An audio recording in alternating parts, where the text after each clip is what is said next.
This is Kim Meyer, host of Choose to Rise. Thanks for listening to the following broadcast on Public House Media.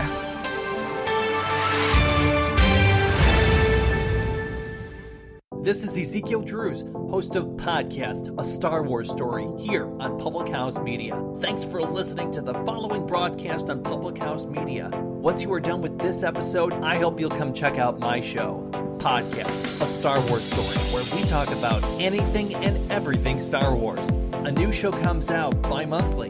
Don't forget to subscribe on iTunes so you never miss an episode of Podcast, a Star Wars story. Thanks again for checking out the following broadcast on Public House Media.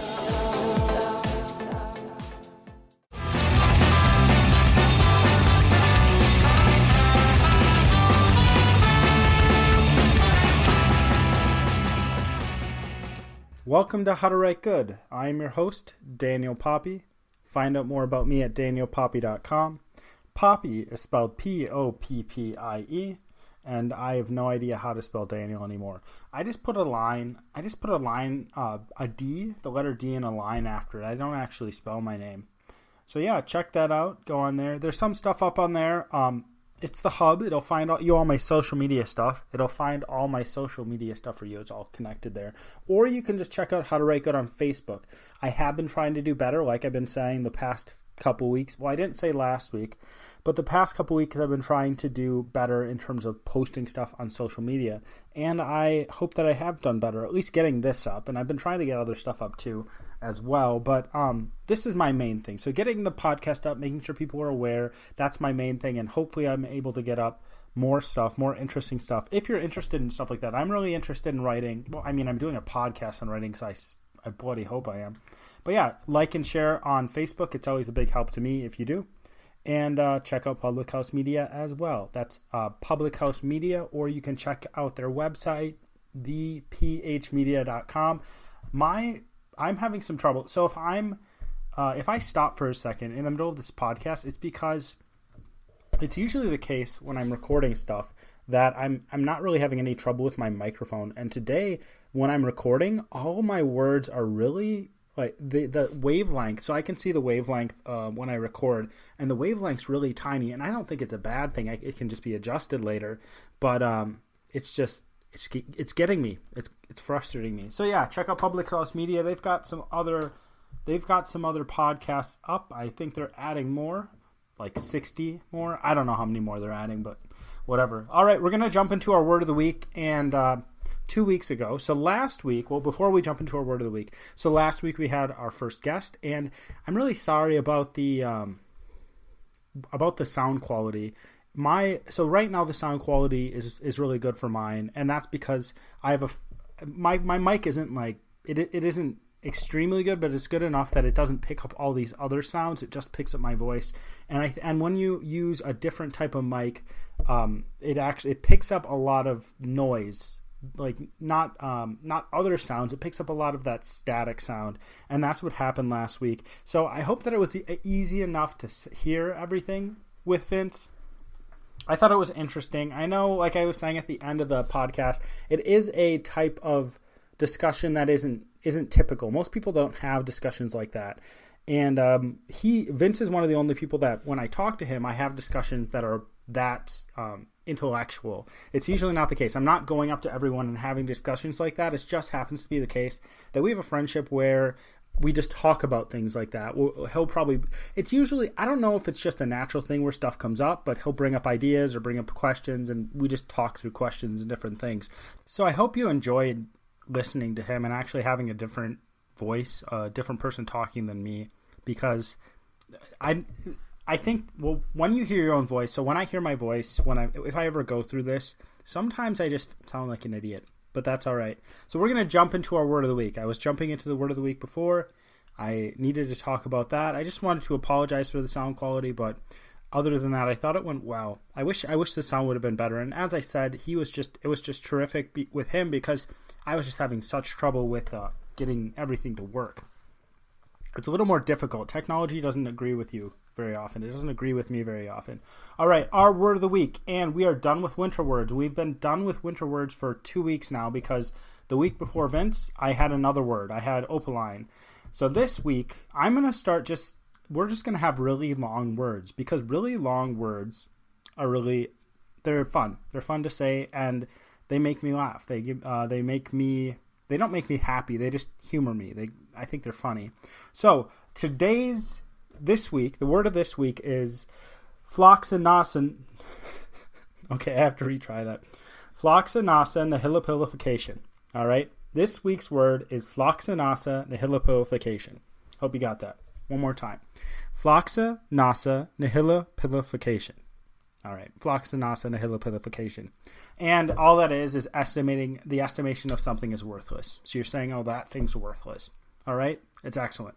I'm sure we could break apart that word. We could study it. We could find the origin, look at the etymology of the word. I just was redundant right there. But and it would be amazing.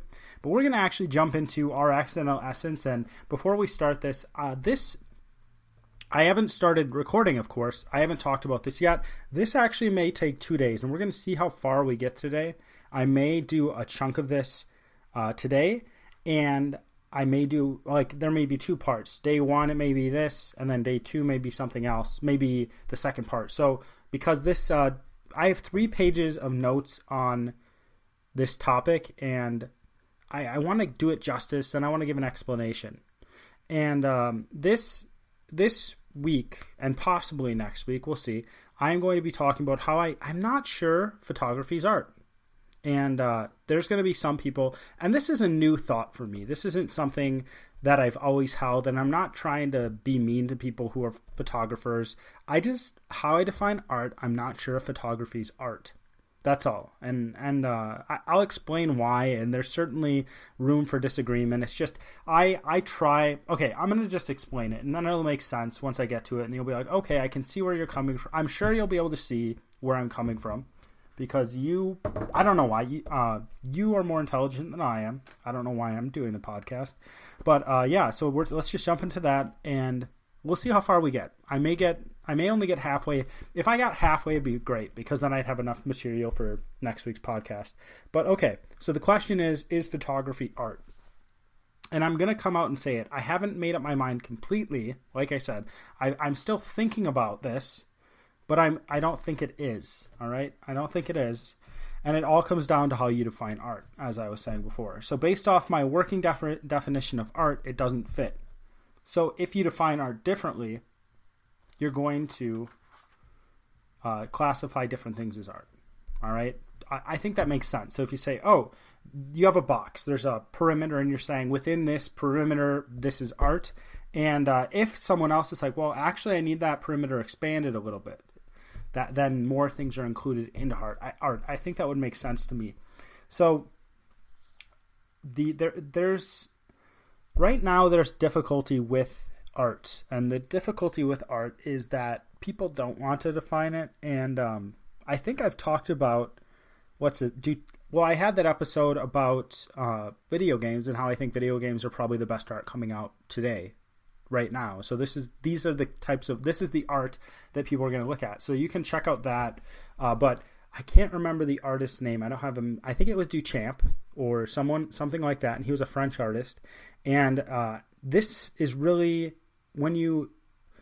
with artists who are more abstract, or artists who are abstract artists, or performance artists, or artists who create something that isn't as aesthetically pleasing. And by aesthetically pleasing, I mean that the random person will go up to it and say it's interesting, or something that is something that people would not understand completely. With those people, with these type of artists, with artists who are more experimental, I think that there's a tendency for these artists to say that that everything can be art. And I've heard discussions about this, and I'll try to put up. I found I always see this. There's this discussion between these 2 British people, and I think I brought this up before, but they're talking about art. And one person's like, well, can this shoe be art? And then the other person who is in favor of just saying anything could be art is like, well, if you say it's art, I guess it's art, and I can't say anything about that. And then the other British guy, and he's like, well, I think that's ridiculous. And the more abstract artists, or people who are trying to experiment, they need their art, they need what they create to fit into the realm of art, because art holds a kind of a special place in our society. Art is something that you say art, and you either have people who are essentially, you call them Philistines, or they have no appreciation for anything that's art, and they're like, oh, art, that's stupid. Or you have people, and the truth is that people who don't, there's nobody in our society who doesn't have appreciation for some type of art. Seriously. So you have some guy who is a hick, who's out in the middle of the country, and he's like an hour away from any city, and he's got his big truck, and he has a little drawl, and he listens to country music. Well, I mean, his truck was designed, I think there's an artistic element in that at the very least, and he's listening to music, okay? He's listening to country music. Oh, whatever, you have a banjo, you're listening to bluegrass. Bluegrass is a type of art. It would be in that realm. But, yeah, so I don't know where I was going with this. But any person in the United States, generally, even if they say they don't like art, they aren't saying they don't like art as it is or as I'm defining it. They're saying they don't like art as people who are more pretentious about art would say. So these people would go up to an abstract painting and say it looks like a piece of poop, which some of them do. But the abstract artists and people, I think, in museums and people who curate museums often want to include everything in art, and they want art to, and I've talked about this before, so I'm kind of running across the same ground, but they want art to be inaccessible to common people, and I'm not a fan of that at all. So one solution, I think, to make art inaccessible to common people is to give art no definition. So allow anything to be art, and then people who are artists or people who are curating museums or people who are have this elitist attitude talk about something. So there's someone takes feces and they smear it on a wall, and then people who are in this elitist society would walk up to the wall, and then they start saying how wonderful it is, and it's an oxymoron, kind of, I guess, or it seems like a contradiction, because poop smeared on a wall is not a good thing, and most people would walk up to it and be like, oh, this is gross and disgusting, and I want to wash it off. And well, I'm exaggerating right now, but some of these pieces of art, and you can probably tell what I feel like about this, what I feel like about abstract art, and I've expressed my opinion about abstract art, but some people, so there's some abstract art created that's wonderful. I'm not going to deny that, but some of it is just like, you didn't do anything. There's nothing created here. My 5-year-old nephew, or I don't know if he's 5, could make something better than this, and most people walk up to it and they're like, well, that's rubbish. And then there's the elites who walk up to it and say, oh, this is the best thing in the world. And there's the people in the middle who are like, well, I like art and I like the idea of art, but I don't want to. They either fall into being like, well, I guess I have to like all this crap. Or they say, no, I don't like it. I don't want to fall into that and think it's good. So I think it's really important to define art. And the reason why I think it's really important, there's two. The reason why I think it's really important to define art is because I want it to be good. I want art to be really good. I want the general population to look at what the elitists are saying in art and be like, yeah, that's really, really good. Because in any other situation, we wouldn't stand for it compared to, like, so the visual arts are especially bad in this area, and movies kind of get bad in this too. But one area that we don't stand for it, one area I don't think we stand for it generally, to a certain degree I think we do. It actually... maybe we don't, is music. So in music, imagine if I applied what typical art, like, so these elitists applied to paintings or different things like that. So paintings, you have someone who is very unskilled for painting. They can't paint at all. They just put colors on a piece of paper. And if you can do it if you want. If you like doing it, if you make money off of it, go for it, I guess. I just don't like it. I'm not a fan of it. I don't think it's good. But if I did that with music, imagine me. I don't play guitar. And I'm not a very good musician. I know instruments very little, okay? I'm trying to learn some. I'm trying to learn piano.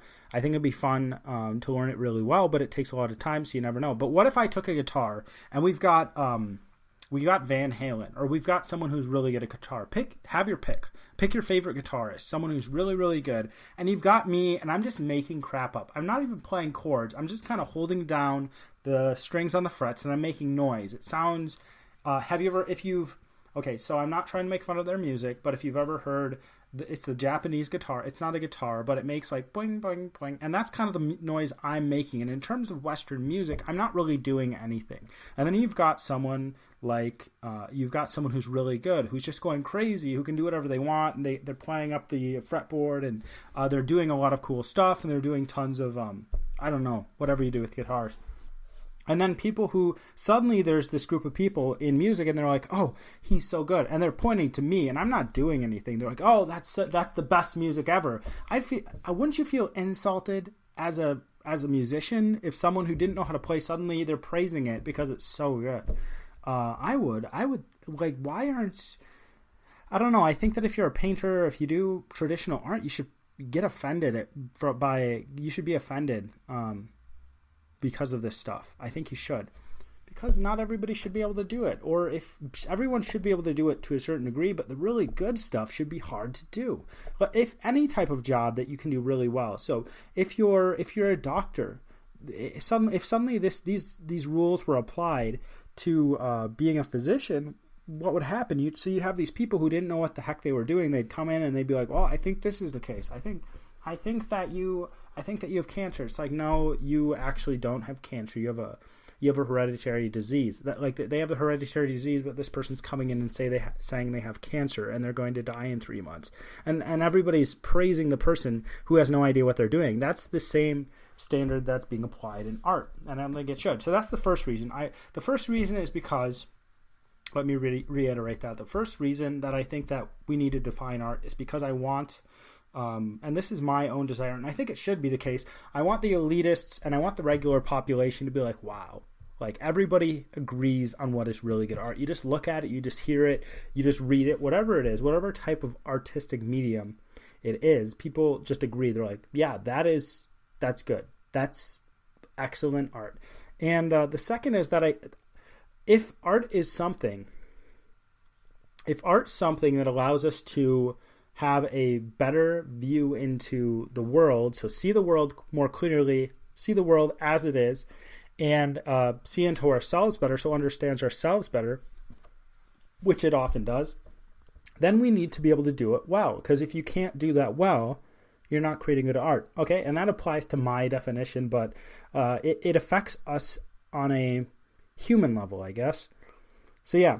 So this is my working definition, all right? It is slightly different now. So I've changed my definition now, and it changed since last time that I talked about it. So before, art was something we can use to see the world more clearly, all right? And I've changed it to something created by a person to reveal essential things about the world and humanity, all right? So what I mean by that is, so of course a person is making it, and it is revealing. So when I use the word essential, I mean like core things that get to the heart of something.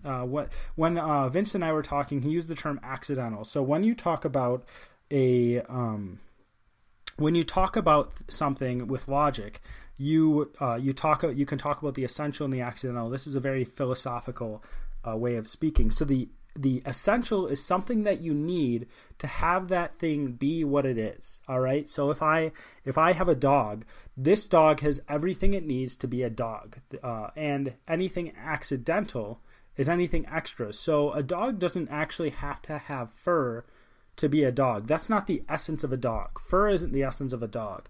A dog doesn't have to be brown. A dog doesn't have to. Are there any dogs without fur? Maybe a dog does need fur. Like it could have fur taken off of it, but it needs fur to actually be a dog. But it would still be a dog if you shaved it. But anything extra is accidental. So when I say something created by a person to reveal essential things about the world and humanity, I mean the things that make us who we are. So the things about the world that make the world what it is. The things that are true about the world that aren't just extra parts, that are the core of the world, the core of what we need to know about the world, and the core of who we are. Okay? And some people may think that I changed this definition just because I didn't want to classify photography as art. I didn't actually do that, all right? So I've actually classified photography as art up to this point, and I'm not even sure about it right now. Right now I'm leaning to say, like I said before, I'm leaning to say that photography isn't art, all right? I classified it up to this point as art, and I had no trouble. I had no problem with calling it art. I called it art in the past. I had no qualms about it. And after a while, in the past month or two, I started to think about what would be classified as art if I used the first definition. And as I thought about the first definition, doesn't actually work. All right, the first definition I had doesn't work. So again, the first definition for art is something we can use to see the world more clearly. And a lot of things that allow us to see the world more clearly that are created by humans. Man, what am I trying to say? There's a lot of things that allow us to see the world more clearly that aren't art. All right. Like my eyes technically allow me to see the world more clearly, and my ears allow me to perceive the world more clearly. I guess not see necessarily, but I'm using see in a more figurative sense than a literal sense. So another issue. So I was talking about our ears and our eyes, but something else that would be classified under that first definition I had. So again, the first definition. Let me just quick grab it. The first definition I had was, I'm just on the wrong page. The first definition was something we can use to see the world more clearly. And something that would be classified under that is science. And I think most people would not consider science art, all right? And I think most people listening would not consider science art. I have a friend who would put science on one side and art on the other. So some of you, there's probably somebody someone listening to this podcast who's thinking like, well, science could be art. Why couldn't it be art? We could classify it as art, but definitions of things are shared. Okay, all right. So it's shared between people. It's shared within society. So we need the majority to understand what fits into that definition to communicate meaning. So even if you think that science should fit under what art is, not everybody in society is thinking, oh, science should fit under art. I think most people would probably say, nah, science shouldn't. I think science should be outside of art. Science is different than art. So now you may say that most people would classify photography as art. All right, so we're going to jump off of this and talk about this a bit. So it's the same argument, right? So we're saying, science isn't art, and we're looking at the majority. Well, let's look at the majority and see if most people would classify photography as art. All right, and so some people may be thinking that the logic cuts both ways. All right, and it seems to cut both ways. But I just like to talk about definitions a little bit before going into this. I think that once I explain definitions and once I talk about definitions, which sounds like the most interesting thing in the world, doesn't it? Like talking about definitions sounds like a blast. I could talk about definitions all stinking day. Man. All right. So when you're defining things, okay, and we'll get into this. So we're talking about photography, and we're talking about art, and those are the examples I'm going to use through this whole entire time. When you're defining things or what you're determining what something is classified as, all right, there's a cloud of meaning, and I think this is a cloud of meaning. I think you can really see this taking place around art. Now, it doesn't happen around all types of things. Well, it does to a certain degree, but it's harder. So if you have I'm dropping everything. I have a cup here, and I had to pick it up, even though nobody can actually see it. If you have a cup, and you're saying, okay, the definition of a cup is this. There's a lot of variation about what can fit and what can be a cup. I've actually got two cups right here. One of the cups is built a little differently than the other. It's a little shorter, it's a little wider, but it's still a cup, all right? And when I try to classify that cup as a cup, I have to look at it and make a determination because, that cup, well, it depends on whether mugs are cups, right? I think mugs would be cups. That cup could have a handle. That cup could have a subclassification of a mug. So it does have, there's a little variation you can have with meaning, all right? It's not set in stone, especially for things that you just don't think about a lot or things that are that move a bit, okay, that you can create. And like I said, this is most easily seen with art. Art is a really big cloud, and the edges are really, really fuzzy, and we don't really know where they are. So language is a collective endeavor, all right? So everyone has an idea of what something is, and to find out what we are classifying something as, I think it is best to survey tons of people and find what they believe fits into that category. Okay, and this is the argument I said for why science shouldn't be called art. All right, and we have two options right here. Okay, we've got two options when we're dealing with art. We've got two options when we're dealing with any definition. All right, so what if I'm in a society and they've only got cups that don't have handles?